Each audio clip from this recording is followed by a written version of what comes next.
வணக்கம் மக்களே. நம்ம சேனல்ல தொடர்ந்து ரிவ்யூஸ் தாங்க பார்த்துக்கிட்டு இருக்கோம். அந்த வகையில இப்ப நம்ம எதை பத்தின ரிவ்யூ பார்க்க போறோம் அப்படின்னா, நம்ம மாறன் கதையில ஜூன் 25 என்ன நடக்க போகுது அப்படிங்கறத பத்தி தாங்க இந்த வீடியோல பார்க்க போறோம். ஸோ மறக்காம இந்த வீடியோக்கு லைக் பண்ணிக்கோங்க. நம்ம சேனலையும் சப்ஸ்கிரைப் பண்ணிட்டு பக்கத்துல உள்ள பெல் ஐக்கானையும் கிளிக் பண்ணி ஆல்னு செட் பண்ணிக்கோங்க. அப்பதாங்க அடுத்தடுத்து வீடியோஸ் போடும் பொழுது தொடர்ச்சியா உங்களுக்கு நோட்டிபிகேஷன் வரும், பார்க்கலாம். சரி வாங்க வீடியோல என்ன நடந்துச்சு அப்படிங்கறத பத்தி நம்ம இப்ப பார்ப்போம். நம்ம விஜி எல்லாருமே சேர்ந்து கோவில் திருவிழாக்கு போறாங்க. அங்க போனதோட நம்ம விஜயோட அம்மா இருக்காங்கல்ல, அவங்க போன் பண்றாங்க. அப்ப விஜி போன் அட்டன் பண்ணி சொல்லுமா. அப்ப அவங்க கேக்குறாங்க, என்னடி எல்லாரும் சேர்ந்து குலதெய்வ கோவிலுக்கு போயிட்டீங்க அப்படின்னு கேள்விப்பட்டேன். என்ன விஜி, எல்லாத்தையும் மறந்துட்டியா? அந்த குடும்பத்தோட சேர்ந்து சந்தோஷமா வாழ ஆரம்பிச்சிட்ட போல. நேத்து என்கிட்ட நீ என்ன சொன்ன? அந்த ராமச்சந்திரனுக்கு ரொம்ப பாசமா இருக்கிற அந்த வள்ளிய காலி பண்றேன் அப்படின்னு சொல்லிட்டு குடும்பத்தோட சேர்ந்து கோவிலுக்கு போயிருக்க. என்னடி நினைச்சுக்கிட்டு நீ பண்ணிக்கிட்டு இருக்க? உங்க அப்பா இறந்ததையே நீ மறந்துட்டியா அப்படின்னு கேக்குறாங்க. அதுக்கு விஜய் சொல்றாங்க, அம்மா, அப்பா என் மேல எந்த அளவுக்கு பாசமா இருந்தார் அப்படின்னு எனக்கு தான் தெரியும். நீ அப்பா மேல பாசமா இருந்ததை விட நான் தான் அப்பா மேல பாசமா இருந்தேன். நான் தான் அவனை எப்படியாவது பழி வாங்கணும் அப்படின்னு இத்தனை வருஷமா நான் கங்கணம் கட்டிக்கிட்டு இருந்தேன். இப்ப எனக்கு ஒரு நல்ல வாய்ப்பு கிடைச்சிருக்கு. கோவில் திருவிழாவுக்கு வந்திருக்கிற இந்த ராமச்சந்திரன் வீட்டுக்கு போகும் பொழுது உயிரோட போக மாட்டான் பாரு. இதை கேட்டதோட அவங்க கேக்குறாங்க, என்னடி அந்த வள்ளிய காலி பண்றேன்னு சொன்ன, ஆனா இப்ப நீ இப்படி சொல்ற? அதுக்கு விஜய் சொல்றாங்க, அம்மா, ஆரம்பத்துல கூட நான் அப்படிதான் நினைச்சேன்.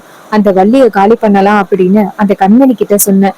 ஏன்னா அந்த கண்மணி இந்த குடும்பம் நாசமா போறதுக்கு அவ ஏங்கிக்கிட்டு இருக்கா அப்படின்னு நினைச்சேன். ஆனா இப்பதாம்மா புரியுது, அவ என்கிட்ட பொய் சொல்லிட்டா. அவ அந்த வீரா கூட சேர்ந்து என்னை ஏமாத்தி உண்மையெல்லாம் தெரிஞ்சுக்கணும் அப்படிங்கறதுக்காக தான் அவ இப்படி என்கிட்ட பொய் சொல்லி நடிக்கிறா. அவ நல்லா திருந்திட்டா. இங்க பாருமா, இங்க இருக்கிற இந்த ராமச்சந்திரன் தான் என்னோட முதல் டார்கெட். கோவில் திருவிழா நைட்டு நடக்க போகுது. அந்த ராமச்சந்திரனுக்கு நான் இன்னைக்கு ஒரு முடிவு கட்டுறேன் அப்படின்னு அந்த விஜய் சொல்றாங்க. இதை கேட்டதோட விஜயோட அம்மா சொல்றாங்க, இங்க பாரு, அவனுக்கு நீ எப்ப ஆப்பு வைப்பா அப்படின்னு நான் காத்துக்கிட்டு இருக்கேன் அப்படின்னு சொல்லிட்டு விஜய் கிட்ட, இங்க பாரு விஜய், இருந்தாலும் நீ கொஞ்சம் பாதுகாப்பா இருந்துக்கா. அந்த மாறனும் வீராவும் ரொம்ப புத்திசாலியா இருக்காங்க. நம்ம என்ன முடிவு பண்ணாலும் அதை கண்டுபிடிச்சிடுறாங்க. சோ நீ எதுக்கும் பாதுகாப்பா இரு விஜய். இது கேட்டதோட விஜயும், சரிம்மா நான் பாத்துக்கிறேன், நீ போனை வை அப்படின்னு சொல்லிட்டு போனை கட் பண்றாங்க. அப்ப திரும்பி பார்க்கும் பொழுது வள்ளி நிக்கிறாங்க. வள்ளிய பார்த்ததோட விஜய் அதிர்ச்சி ஆகுறாங்க. ஐயோ, நம்ம போன் பேசுறத பாத்துருப்பாளோ அப்படின்னு. அப்ப வள்ளி விஜய் கிட்ட, என்ன விஜய், என்ன பண்ணிக்கிட்டு இருக்க இங்க? அப்ப விஜய் சொல்றாங்க, ஒண்ணு இல்ல சித்தி, சும்மா வெளியில வந்து வேடிக்கை பார்த்துக்கிட்டு இருந்தேன். இந்த ஊருக்குள்ள நான் இது வரைக்கும் வந்ததே இல்ல. அப்படி நான் இந்த ஊருக்குள்ள வந்தாலும் என்ன வந்துட்டு ஊரை விட்டு ஒதுக்கி வச்சாச்சு அப்படின்னு சொல்லி என்ன ஊரை விட்டு துரத்துறதுக்கு தான் பாப்பாங்க. ஆனா இப்ப உங்க கூட வந்திருக்கிறதுனால என்னைய யாருமே எதுவுமே சொல்லவே இல்லை சித்தி, எல்லாமே உங்களாலதான் சித்தி அப்படின்னு சொல்லிட்டு வள்ளிய கட்டிப்பிடிக்கிறாங்க. அப்ப வள்ளியும், சரி விஜய், கவலைப்படாத அப்படின்னு சொல்லிட்டு விஜய அந்த இடத்துல இருந்து அனுப்புறாங்க. அப்ப விஜய் அந்த இடத்துல இருந்து போனதோட வள்ளி நினைக்கிறாங்க, இவ போன்ல பேசிக்கிட்டு இருந்த மாதிரி இருந்துச்சு, என்னை பார்த்ததோட எல்லாத்தையும் மறைச்சிட்டு இப்படி பேசுறா. கண்டிப்பா இவளுக்கு பின்னாடி ஏதோ ஒரு காரணம் இருக்கு. அது என்ன அப்படிங்கறத கண்டுபிடிக்கணும் அப்படின்னு வள்ளி நினைக்கிறாங்க. இன்னொரு பக்கம் ராமச்சந்திரன் வீட்டுல உள்ள எல்லாருமே கூப்பிடுறாங்க. எல்லாரும் வந்துடுறாங்க. ராமச்சந்திரன் சொல்றாரு, இங்க பாருங்க, இன்னைக்கு சாயந்தரம் வந்துட்டு முளைப்பாரி நடக்க போகுது. தேவையானது எல்லாமே எடுத்துட்டு வந்தீங்கல்ல? அப்ப அவங்க சொல்றாங்க, அதெல்லாம் எடுத்துட்டு வந்தாச்சு அப்படின்னு. அப்ப வள்ளி சொல்றாங்க, அண்ணே, அதெல்லாம் எல்லாம் ரெடியா இருக்கு, நீ கவலைப்படாதண்ணே. ராமச்சந்திரன் சொல்றாரு, சரி வள்ளி, எனக்கு ஒரு முக்கியமான வேலை இருக்கு, முக்கியமான ஒருத்தரை நான் பார்க்க போறேன், நான் போயிட்டு பார்த்துட்டு வரேன், நீங்க முளைப்பாரி எடுத்துக்கிட்டு போயிட்டு இருங்க. வள்ளி சொல்றாங்க, என்னென்ன குலதெய்வ கோயிலுக்கு எல்லாருமே ஒன்னா போகணும், என்னென்ன திடீர்னு இப்படி சொல்ற? ராமச்சந்திரன் சொல்றாரு, இல்ல வள்ளி, எனக்கு ரொம்ப முக்கியமான வேலை வள்ளி, அந்த ஜவுளிக்கடை சம்பந்தமா உடனே வர சொல்றாங்க, அதனாலதான் வள்ளி, நான் வந்துட்டு கொஞ்ச நேரத்துல வந்துருவேன், நீங்க எல்லாரும் போங்க. இது கேட்டதோட வள்ளியும் சரிண்ண அப்படின்னு சொல்லிட்டு போறாங்க. அப்ப நம்ம மாறனும் வீராவும் ராமச்சந்திரன் அந்த இடத்த விட்டு போறதை நினைச்சு கொஞ்சம் ஒரி பண்றாங்க. ராமச்சந்திரனுக்கு விஜயால ஆபத்து வருமோ அப்படின்னு நினைச்சு. அப்போ நம்ம மாறன் வீரா கிட்ட சொல்றாரு, வீரா, அப்பா தனியா போறத நினைச்சா கொஞ்சம் பயமா இருக்கு. வீரா சொல்றாங்க, ஆமா மாறா, நீ வேணும்னா மாமாவா ஃபாலோ பண்றியா? மாறனும் சரி அப்படின்னு சொல்லிட்டு அந்த இடத்துல இருந்து கிளம்புறாரு. அப்ப வள்ளி டக்குன்னு, மாறா எங்க போற? மாறன் சொல்றாரு, இல்ல அத்தை, ஒரு முக்கியமான வேலை இருக்கு. வள்ளி சொல்றாங்க, டேய் இப்பதான் அண்ணன் முக்கியமான வேலை அப்படின்னு சொல்லிட்டு போனுச்சு, இப்ப நீயும் போறியா? இங்க பாருங்க, 2 பேரும் கடை கடைன்னு கடை பின்னாடியே தெரிஞ்சுக்கிட்டு இருக்கீங்க. குடும்பமா ஒத்துமையா இருக்கிறதுக்கு நமக்கு ஒரு வாய்ப்பு கிடைச்சிருக்கு. அந்த வாய்ப்பை பயன்படுத்திக்காம இப்படி பண்றீங்களேடா.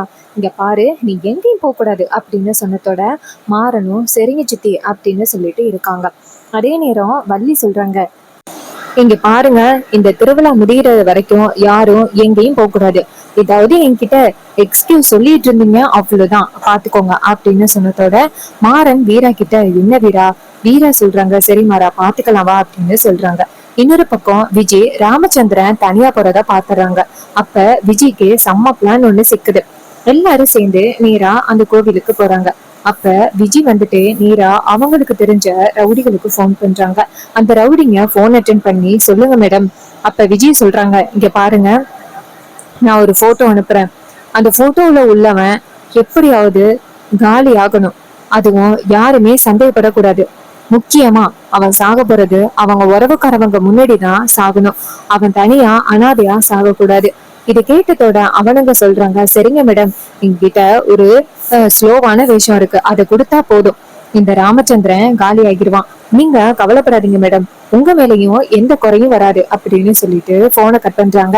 இதை கேட்டுட்டு விஜய் அவங்க அம்மாவுக்கு நேரா போன் பண்ணி, அம்மா செம்ம பிளான் ஒண்ணு போட்டுட்டேன். இன்னும் கொஞ்ச நேரத்துல இந்த கோவில் திருவிழா என்ன நடக்க போகுது அப்படின்னு பாரு. எல்லாருமே ஒப்பாரிக்கிட்டே அழுக போறாங்க அப்படின்னு. இன்னொரு பக்கம் நம்ம ராமச்சந்திரன் ஒருத்தரை சந்திக்கிறதுக்காக அதே ஊர்ல உள்ளவங்க கிட்ட போறாங்க. அங்க போயிட்டு அவர்கிட்ட இந்த தொழில் விஷயமா பேசுறாரு. அவரும் நிறையவே பேசுறாரு.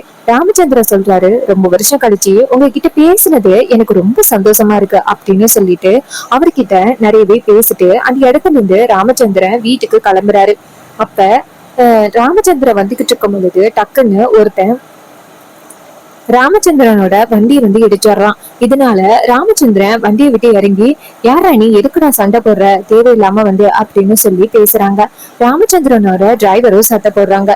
இன்னொரு பக்கம் ஒருத்தர் இங்க வந்துட்டு, என்ன நடக்குது இங்க, ஏன் இப்படி சண்டை போடுறீங்க, இங்க பாருங்க எதுவும் பிரச்சனையா அப்படின்னு கேட்க, ராமச்சந்திரன் சொல்றாரு, இல்லங்க, நாங்க பாட்டுக்கும் கார் ஓட்டிக்கிட்டு வந்துகிட்டு இருக்கோம், இவன் தேவையில்லாம வந்து வம்பு வளர்க்குறான் அப்படின்னு. அப்ப அவர் சொல்றாரு, ஐயா ரொம்ப வயசானவரா இருக்கீங்க, அப்படி எல்லாம் சத்தம் போடாதீங்க, என்னங்க தண்ணி குடிங்க அப்படின்னு சொல்லிட்டு தண்ணியை கொடுக்க ராமச்சந்திரனும் தண்ணியை வாங்கி யோசிக்காம குடிச்சிடுறாரு.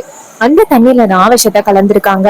அப்ப இன்னொருத்தன் வண்டி மோதினவன் சொல்றான், சரிங்க சார், நான் தான் தெரியாம வந்து மோதிட்டேன், நான் போறேன் அப்படின்னு சொல்லிட்டு அந்த இடத்துல இருந்து போறாங்க. ராமச்சந்திரன் அதுக்கப்புறம் வண்டி எடுத்துக்கிட்டு நேரா திருவிழாவுக்கு வராரு. திருவிழாவுக்கு வந்த ராமச்சந்திரன் திருவிழாவை பாத்துக்கிட்டு இருக்கும் பொழுது வள்ளி வந்துட்டு அங்க இருந்து ஓடி வந்து, அண்ணே வந்துட்டியானே அப்படின்னு சொல்றாங்க. அப்ப வீராவும் ராமச்சந்திரன் வந்துறத பார்த்துட்டு அப்பதான் கொஞ்சம் நிம்மதியாகுறாங்க. அப்ப நம்ம வள்ளி சொல்றாங்க, அண்ணே எங்கண்ணே போயிட்டு வந்த? ராமச்சந்திரன் சொல்றாரு, இல்ல வள்ளி, தொழில் விஷயமா தான் பார்க்க போனேன், கொஞ்சம் டைம் ஆகிருச்சு வள்ளி, அதான் வந்துட்டேன்னு அப்படின்னு பேசிக்கிட்டு இருக்காங்க. மாறன் சொல்றாரு, அப்பாடா நல்ல வேலை அப்பா வந்துட்டாரு அப்படின்னு. அதே நேரம் நம்ம விஜய் பாத்துக்கிட்டு, ராமச்சந்திரா இன்னும் கொஞ்ச நேரத்துல உன் கதை காலியாக போகுது அப்படின்னு பாத்துக்கிட்டு நிக்கிறாங்க. பேசிக்கிட்டு இருந்த ராமச்சந்திரன் டக்குன்னு மயக்கமிட்டு கீழே விழுகிறாரு.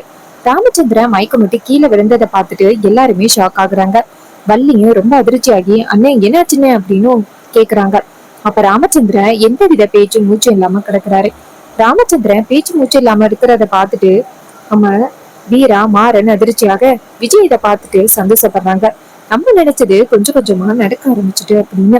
அப்ப நம்ம ராமச்சந்திரனோட வாயிலிருந்து நொர வருது.